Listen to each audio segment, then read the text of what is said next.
రోజుకి 2 సార్లు భోజనం చేయాలని త్రైతీరీయ బ్రాహ్మణం సెలవిస్తోంది.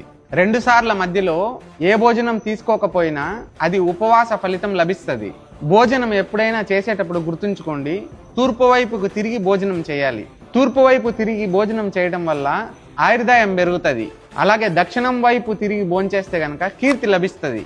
ఉత్తరం వైపు తిరిగి భోంచేస్తే కోరికలు ఫలిస్తాయి. పడమర వైపున దక్షిణం వైపున కూర్చొని భోజనం చేయకూడదని వామన పురాణంలోను విష్ణు పురాణంలోను తెలియజేశారు. కావున తూర్పు వైపు తిరిగి భోంచేయడం అనేది అన్ని శాస్త్రాలు అన్ని ధర్మాలు ఏకగ్రీవంగా భావిస్తున్నాయి. ఆకుల మీద ఇనుప పీటల మీద కూర్చొని ఎప్పుడు భోజనం చేయరాదు. ధనాన్ని కోరుకునేవాడు మర్రి, జిల్లేడు, రావి, తుమ్మి, కానగాకుల్లో భోజనం చేయాలి. మొదుగా తామరాకుల్లో సన్యాసులు మటుకే భోజనం చేయాలి.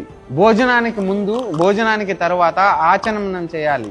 తినే ముందు ప్రతి ముద్దకి అన్నపూర్ణేశ్వరి అమ్మవారికి నమస్కారం చేసుకొని తినాలి.